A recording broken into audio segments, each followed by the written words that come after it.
Swami Adhedananda was a disciple of the famous, I hope I'm getting this right, Paramahamsa.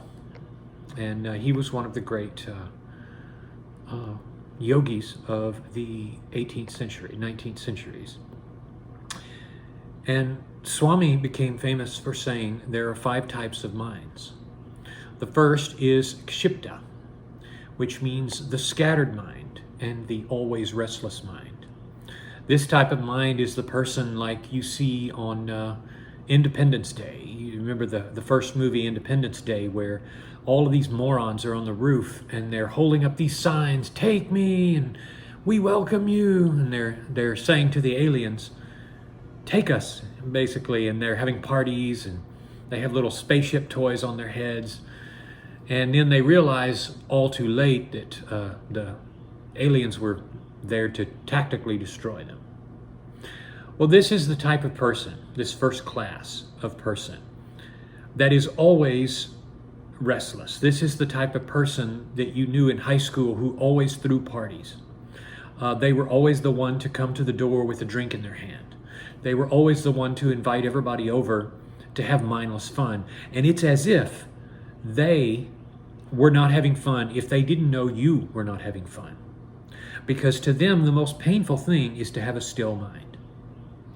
The most painful thing is to be stuck at home during quarantine and not be able to go out to a club to hear all this crazy music and noise. And it bothers me so much to find people like this that are Kshipta. They are people whose minds are always restless.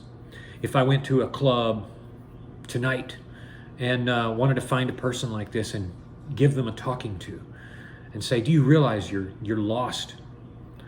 They wouldn't know what that meant. They would just hear what I say, but they wouldn't be hearing me. Much the same way you say to a kid, "You need to go to sleep. You're going to get up early." And they look at you and they say, "Yeah, okay." They're not really hearing you. They're listening. They're hearing you auditorily, but they're not hearing what you're actually saying because their mind is not yet up in the morning. It's not facing what is real. So this is the sort of person that Paul, the Apostle Paul, says in Ephesians 4, driven with the wind and tossed. They're pleasure seekers. They're people who have to have music in the background because they have to drown out the demons that kind of dwell within them. The second category is Mudha, which means the slow or the confused. It means the sheople, the people who are the ones you see in public with the face mask on and the eye shield and the face mask, and they're the couple that you see at the airport, and they have gloves on. They're so worried about COVID. They're the ones that are siding with all of the fascists who are locking people down in Canada and different parts of the world because they're so afraid that COVID's going to kill them. They're so afraid of everything. They're the sheeple. They're the ones they're first in line to get both vaccines for COVID vaccines. They're reading these articles about how some companies may have to go with 3 vaccines instead of 2. They live in fear. They live like sheep being rounded up for the slaughter. If a new theory comes out, they'll be all over it. If somebody says Apophis, the asteroid, is going to hit the Earth in 2068, like some of these people are erroneously saying, they're going to be one of the ones that are signing up for ways to be taken into a society in case there's an underground society where they can be preserved and they can be given a secret. They can be one of the select few, like in, what was that movie, Armageddon or Deep Impact or something, or 2012, one of those movies where the world is ending and they have to do like a Project Noah's Ark, keep people aside because they have to be extra special. But these are the sheeple. If somebody comes out and says you need 8 glasses of water every day, if somebody comes out and says you need coenzyme Q10, they'll take whatever supplement you give them, they'll take whatever medicine you give them because they are sheeple. They think that the ethos fallacy is not a fallacy. They think it's a real thing. The fact that a doctor says something, they say, well, that's a legit person, that's a doctor. And they have this blind stooge-like faith in medicinal treatments and the pharmaceuticals and all of these people. But they're sheeple. What makes them the masses is the fact that they are slow and confused. Category number 3, Vikshipta. This means active but sometimes dull. This is the latter category of sheeple. They're also sheeple, but they're a little more close to the truth. They're the people that you can save. These are the people who figure out how much of a rabbit hole the dieting industry is. They figure out that if you just look in the comments section in YouTube on any channel, you will find the truth of humanity. If you don't know this now. Go to any channel, whether it's a raw vegan channel, whether it's a intermittent fasting channel, whether it is a keto channel, whether it is a carnivore channel, I don't care what the persuasion is. You will find that you have the people that are the groupies, the orbiters, the people that are there to worship this, whoever's doing the talking. And then you will find the people that are there to trash them, which are usually very few in number. And then you have those that are undecided that say, I want to try this again, or I want to try it for the first time. And you will find all of the in-between. It's just like Amazon reviews. There's truth in Amazon reviews. You will find those that say they get the product and they say, this blood pressure monitor really works. It's great. Love it. It did what it's supposed to do. Yada, yada, 5 stars. But you know those aren't very good. And sometimes you can tell because you can see the update. You see update 4 months later, it quit working, not happy, past the return window, can't send back, and now you're getting a totally different picture. You see, that's the Vikshipta that says, I'm dull and I'm easily gullible, but I'm not too gullible because I'll eventually learn I'm helpable. Is that you? Are you the person who's tried all these diets and pretty soon you're starting to see your way out of the rabbit hole? You're starting to see that it's a lie? So you notice this. You go to blood pressure channels where I saw one the other day. There's this doctor from India who's talking to people about their blood pressure. And of course you see the people that say, yay, this worked. I drank some tea and I got lower blood pressure. I took a cat's claw supplement. I did this. Yay, it worked. Thank you, doctor. You're a blessing. And then you see those that say, I tried this and it didn't work. It didn't work at all. And then you say those that say, I need to try this. And then you see those that are just there and they've said, well, they're completely confused. They're like the last category. They say, oh, my blood pressure is 230 over 170. Do I need to go to the hospital? And everybody's like, yes. You get help. Don't stick around here on the YouTube University platform. Go and get some medical help. My point in that is this. There are levels to stupidity. There are levels to vulnerability. If you have a healthy look, then you understand what even the next category doesn't understand, that truth has a range of being true for you and for everybody else. For instance, go back to when you drove a standard. For those of you old enough who know how to drive a standard transmission car, I know it's like unheard of today. Even on my valet, we can't find people that know how to drive a standard anymore. But the point is, when I learned to drive a standard, I said to my dad, what a stupid device, because when you put it in a gear, if you don't let off the clutch and give it gas just at the right time, the car will die. And you might roll back and hit the car behind you if you're on a hill. Everybody who's learned to drive a standard has faced that fact. But my dad pointed out when I was very young, that freedom of movement in the gears is necessary to the operation of a standard, because that was the first type of transmission there was. So it made sense that that's the nature of how it works. Even though it's considered a flaw today, it wasn't when it was initially out. So it's the same way with your health problems. When you go to all of these health channels, when you go to any pro camp, you're going to find the orbiters, you're going to find the true believers, you're going to find those who are the doubters, and you're going to find those who are the absolute antagonists who are there to say you're wrong, this isn't happening. The truth with all of those, the reason you see someone who finds their strength and their health in carnivore or vegan or any, intermittent fasting or any of this, is because they've taken charge and they've become mindful. And they've said, I'm going to control myself, which is what this channel has always been about. At your core level, if you go to a keto movement, they're going to say, yeah, you got to go keto. It's the only way to go. You're stupid if you do carbs. You're stupid if you even have one carb in your meal. They don't realize what is inherently true. It's the fact that they took control. That's why everybody's fighting over the results of what is true or not. It's because all people of all persuasions, when they're mindful of their weaknesses and their problems, and they start to care, they are able to see the light. But it had nothing to do with their dogmatism. Their dogma's wrong. Their dogma is only true in the sense that you need to be mindful of what you eat, you need to control yourself. Against such there is no law.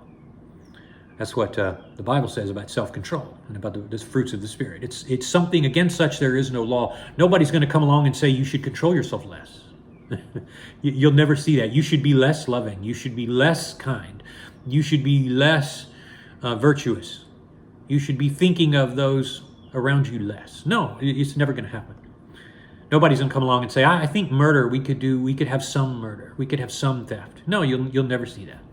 So I've spent too long on this point, but some of you see through the rabbit hole and some of you don't. Ekagra is the fourth category. This is concentrated, narrow-pointed. And this means that there are people who put all their eggs in one basket. Again, go back to what I just spent too long explaining. Those who get on a diet plan. They'll follow that for a long time. They'll get out of sheeple stage and they'll go into narrow-pointed. They'll start focusing on one thing. This is like a proselyte to a religion who becomes convinced that only one way exists. And then you follow that line of thinking, you're either going to be stuck there and that's the limit of your value as a human being, or you're going to make it to category 5, which is Niruddha. This is one who is enlightened. This is one who is controlled. This is one who is aware of what we're talking about here.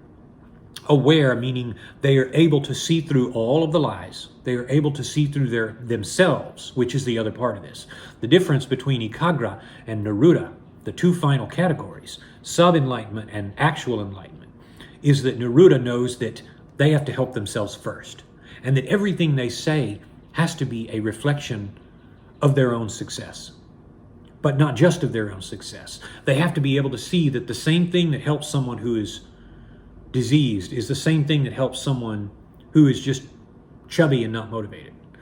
They have to be able to see where they end and others begin and vice versa. If you can't see that, then you are still in Ekagra. You are still narrow-pointed. You start to believe that one way defines things. Again, take any religion you want. A lot of my viewers are religious and some are not. But if you're too religious, you miss the point. You become a fanatic and you become useless. And a lot of the people that used to follow this channel who were fasters, they were ultra religious and they got ticked off at certain things I said. They thought that were too liberal, too new age, and they decided to quit viewing. Fair enough. But you're going to be stuck in Ekagra. You're going to be stuck in the truth belongs to this philosophy. The truth belongs to this view. It doesn't happen that way. No matter how you divide down an atom to see what's at its core, you will never be satisfied with the result. You will never find, looking on other planets and stars and physics and quarks and protons, you will never find an answer to the questions that are in your heart. And it has to be that way. Otherwise, you end up worshiping whatever it is you're going after.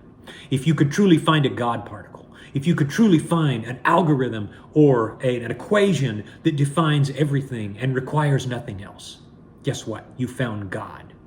You can't do it because nothing that can be worshipped is within anything around you. And if you don't understand what I'm saying, you don't get it. You are not Niruddha. You are not enlightened. You do not understand the higher points. That's why everywhere you go in life, the rabbit hole runs deep. You will find people who believe in Freud. You will find people that believe in Skinner and all of the psychologists. And of course, that has become its own religion, just like the pharmaceutical industry and the control of drugs. It's based on stupidity. It's based on the belief that whatever is wrong with you is just finding the right dosage. This is why it's so sad to look around the world and you see people lost, and you see people lost a little bit less maybe, and then you see those that are they're lost, but not because they're lost. They're lost because they're looking in the wrong direction. It's like knowing where something is hidden in your house and watching your kids try to play hide and go seek, and they one of them tries to find the other one, and you're watching this kid just go off and look in all the wrong areas. That's the way it is with the search for truth. And so that's the way it is with comments. That's the way it is with reviews. Go back to what I said about the Amazon reviews. The Amazon reviews are still such a true thing of life. You see the people that love something. You see the people that get online to hate something. I was going to order a teapot the other day, and everybody said, "Oh, it's great. It heats the water up in 8 minutes. It's really great." And I look at the 1-star reviews because my brain is very 1-star oriented. How can this mess up? I go to the 1-star reviews, and this guy says, "It rusted after the first use. It quit working after the first use." And I look at all the 1 stars. The LED light that said it was ready died. And I go back up and I start looking at the 2 to 4-star reviews. It's the 2 to 4-star reviews where you're getting your real reviews. Because they say, "Hey, I've had this 2 months." That's a good sign right there, because they didn't tell you, "Hey, this is great." They didn't say, "Hey, it sucks." They said, let me be slower to post my review. Okay, I've had this 2 months. Here's what I like about it. Here's what I don't like about it. And what happens? That goes to the best reviewed, most helpful reviewed section. Because now you've added value. You've said, "Here's what I like about it.